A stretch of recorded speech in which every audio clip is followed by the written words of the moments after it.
I want to keep it very casual. Karan Johar थोड़ी ना हम लोग यार, थोड़ा rawness रहना चाहिए.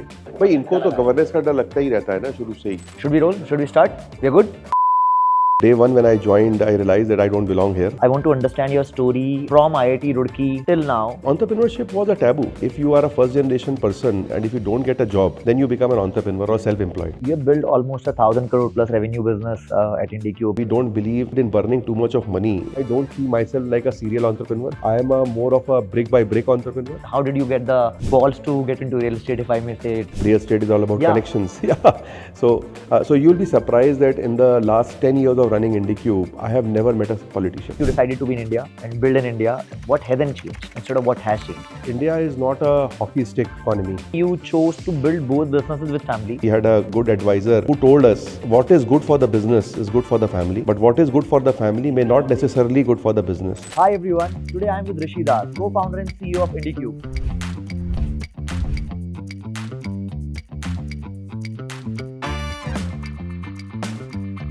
IndiQube is a workspace solutions company managing over 8.7 million square feet of space spread across 120 properties and 15 cities, and managing brands like Myntra, Upgrad, NoBroker and Zerodha. Welcome Rishi. Thank you, Vaibhav. I want to understand your story from IIT Roorkee till now, and starting from very early on when you passed out from IIT. Basically, idea of entrepreneurship shaped up at Roorkee. And in the early stints, like I helped one of my uncles start a floriculture business when I was at Roorkee, then started the Science Entrepreneurship Club at Roorkee. So those were some of the early stints, basically, where I just thought that, okay, I want to be an entrepreneur developed. And then as any good student, got a job from campus into Tata Infotech. But the day one when I joined, I realized that I don't belong here. I felt like that I'm back to kindergarten. And then within 6 months, opted out and then came home and then in the course of time, break the news to my father that I have left the job because it must have been an interesting one. Correct, I'm sure. Yeah, you're so right on that. So, we had a very good and I will say fearless childhood. Like my parents gave us the guardrails, but gave us a lot of degrees of freedom that what you want to do. Never babysit us on what exactly you want to do and all. So that way he said that, okay, take 2 years, store well and decide what you want to do. And then my journey started. And as you will know, coming from UP, the late 90s was one of the low periods of UP. This whole gangster thing and kidnapping and all that was so rampant. And being a good student, I was very protected, typically at home. And in Roorkee also, I never got an inkling how bad UP can be. But those 2 years actually gave me that kind of exposure. And I always say that those hardships are the life skills that till date come so handy whenever there is any crisis. You're able to use all of that. And then in 99, with my brother Anshuman, started CareerNet. CareerNet journey was absolutely fabulous and continues on that path. And then in 2013 is when basically, like for CareerNet, every 2 years we are changing office. We are fed up with that. So we picked up... Because you were growing? Yes. We are growing so fast that every 2 years we had the need to change office in CareerNet. So like having gone through that in 2013, we picked up a 100,000 square feet office in Bangalore and thought that 50% space we require, 50% we will give to other companies. And when that happened, the companies which occupied the remaining space, they were mostly clients of CareerNet. They started asking, can I use your boardroom, training room? We were providing food, we are providing transport to our employees. So all that what we have created for us, they wanted to leverage that. And in doing that is when we realized that there is a big gap in the market. At one end, you have tech parks or you have very expensive, swanky buildings like the few you have in Gurgaon, Bangalore and Bombay. But other than that, you had independent buildings. The concept of service was completely non-existent. So we thought that can we create a mid-market office brand, which is basically high on functionality, which is very accessible and affordable. Typically like what you see in the airlines sector, some of them have executed it very well. So that's how the idea of IndiQube was born. We picked up our first property of 150,000 square feet on Outer Ring Road in Bangalore. Coming to Bangalore as a non-Kannada speaking person, typically no political connections, and we always were told that real estate is all about connections. Yeah. So you'll be surprised that in the last 10 years of running IndiQube, I have never met a politician, typically, because I always believe that we came in the business by choice and let's keep it that way. kind of a thing. So the first property within 6 months completely got filled up. We got a lot of confidence that we have hit something big. And then I operationally started weaning off from CareerNet and started moving full time with Meghna into IndiQube. Yeah. Interestingly, you chose to build both businesses with family. It's not easy to build with family, as I generally, people say. So how did both pros and cons, starting up with family, two businesses? The way we see is that we are families in business rather than family business, because we are first generation entrepreneurs. Very interesting. Yeah. So, and we have the dual responsibility, like we happen to be the largest shareholders in the businesses. At the same time, we are into executive roles. So that is where you see a lot of focus is on bringing governance, creating a good board, typically, which can question us, challenge us on those things. And so how does the dinner table conversations look like? I think few things which I have realized is that when your family is in business, I think the important thing is to give more than what you get. Typically, that is one very important thing that I have seen is what has worked in our favor. Plus, there might be criticism typically, or there might be challenges, differences, but the show must go on. You can't stop typically. And one more thing I will say that very early on when we started, we had a good advisor who told us that, Rishi, what is good for the business is good for the family, but what is good for the family may not necessarily good for the business. I think that advice stayed very well with me. And whenever I was in dilemma, I always gave business with that was my litmus test. If something is good for business, just do it. And don't worry, rest will follow from there on. The other thing I will say is that we need to embrace diversity of thoughts and values. Like if you look at me or Meghna or Anshuman, we are all very different people. Even though me and Anshuman are siblings and we happen to be husband-wife, but we are very different people. So what has worked well is basically we have been able to embrace that diversity which we bring to the table. And even on a lot of matters of raising kids or the values, we have our own differences.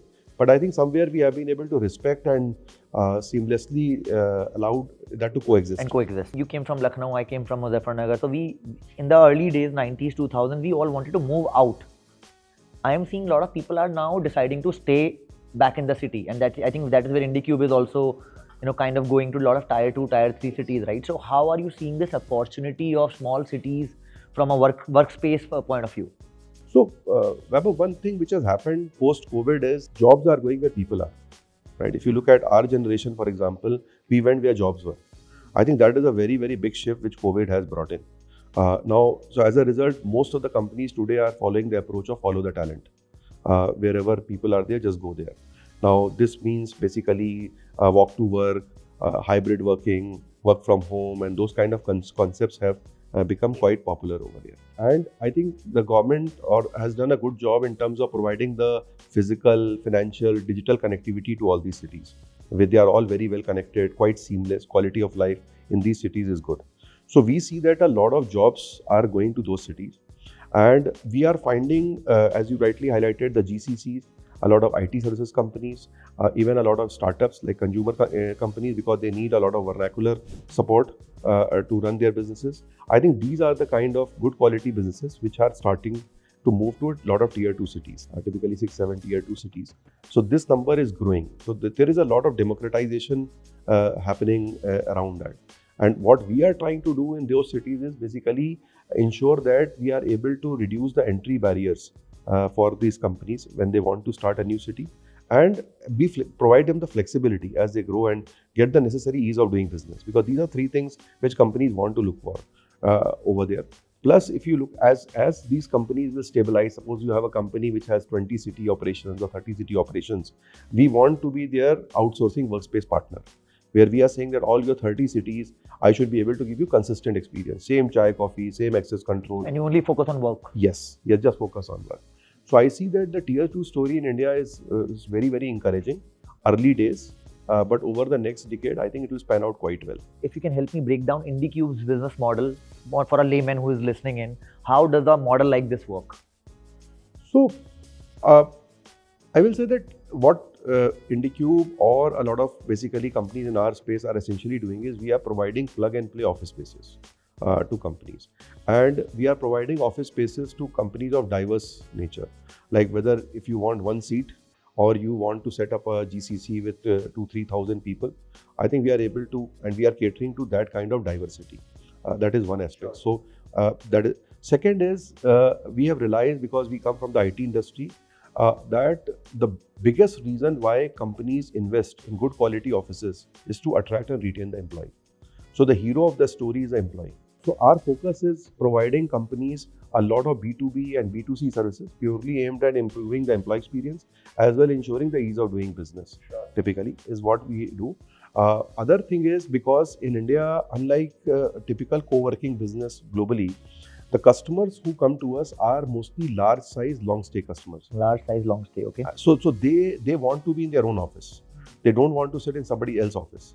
So they are particular about what kind of branding I'm getting, what kind of culture I'm able to promote, what kind of benefits I'm giving. Now some of my clients may not be so interested in offering freshly brewed coffee in the office. They may like to spend the same money on, say, a snack, a samosa or something else in the office. So there is a lot of flexibility required that how companies want to design their offices, typically what benefits they want to give to their employees. And last but very important is that on-demand nature of things. Like in India, the 5-star buffet doesn't work. Typically, people want a lot of on-demand, what you are seeing in airlines and those kind of areas. Very similarly, that okay, the lot of things are available to you, but you can decide and choose which one you are consuming, and you are essentially paying for that. A lot of people in your space think it's a real estate play, and while it is, the way you have built it, it's a lot of tech layer on top of it. So will you help us understand what's beyond real estate in this? What is the tech integration we talk about?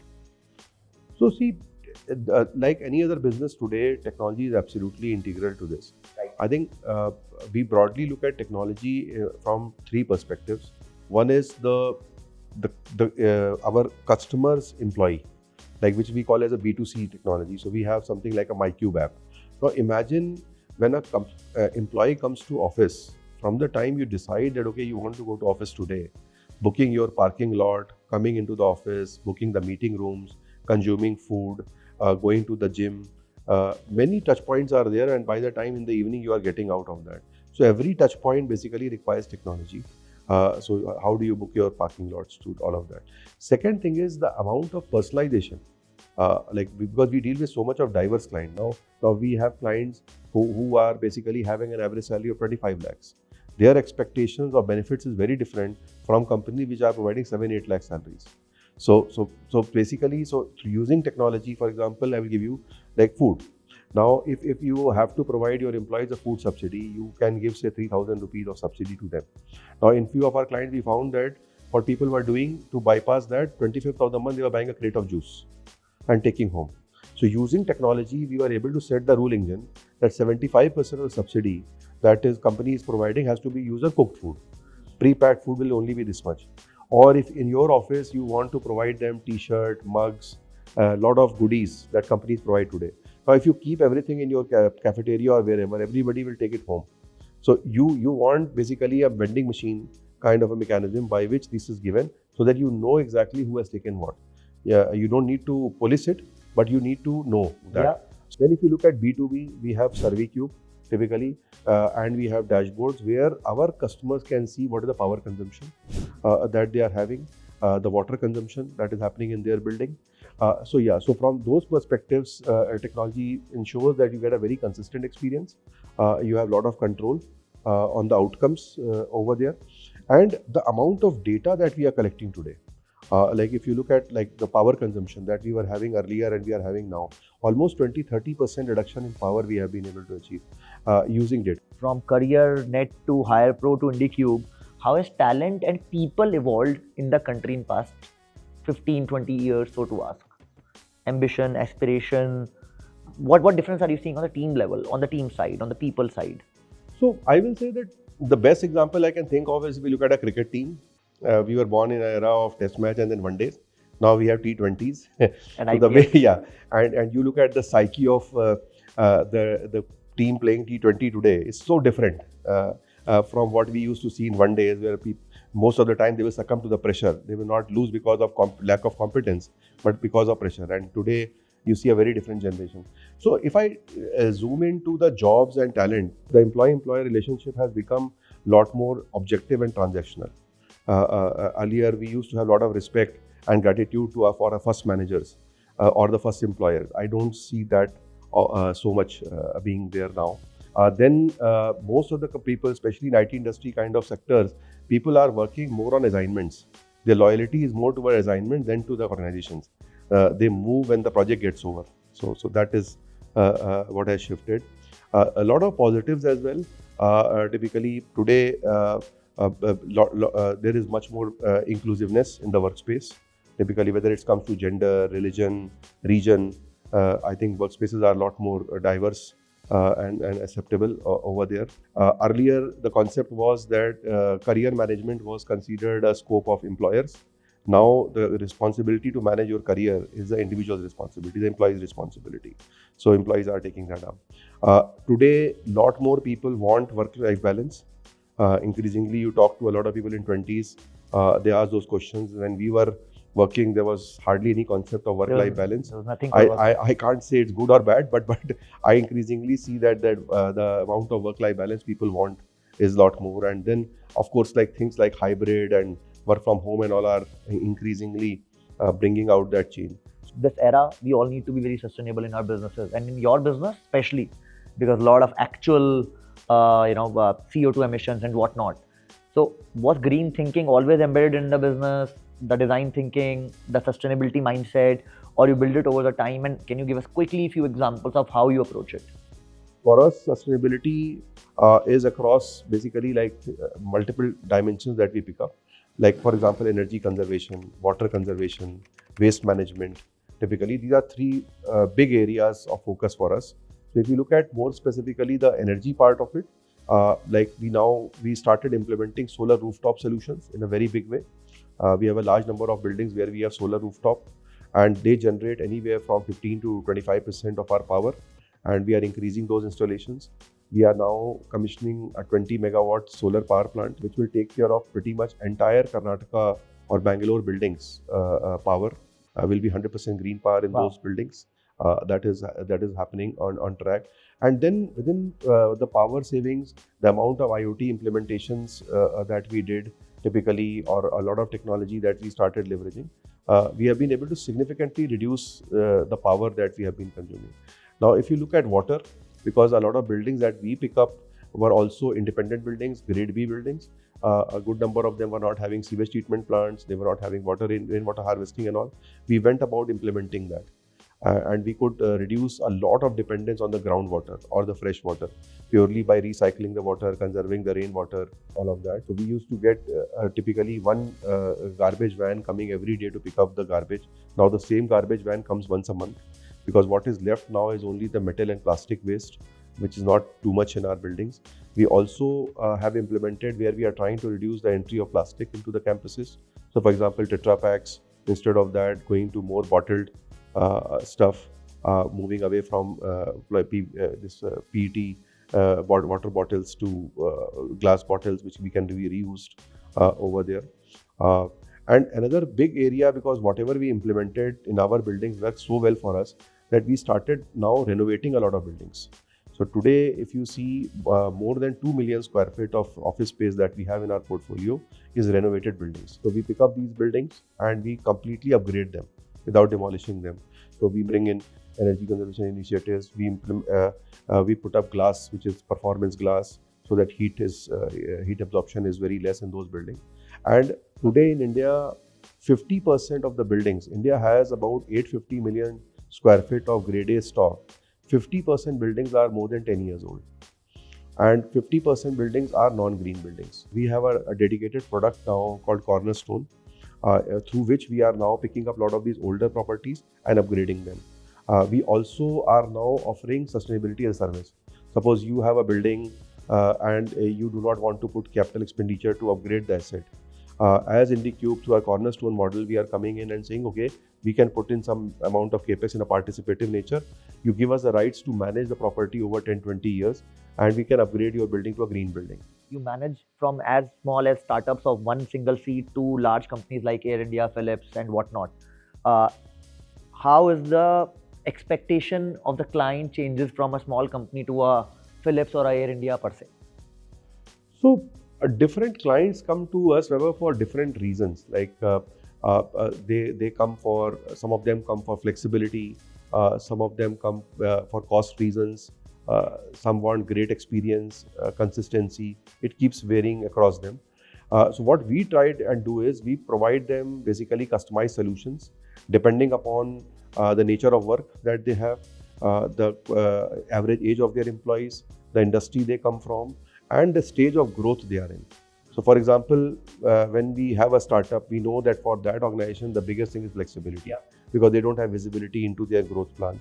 So we accordingly provide them our office. We don't provide them the office. Right? And a lot of founders, we counsel them also when they come to us and say, I need a very swanky office. I say, start with small.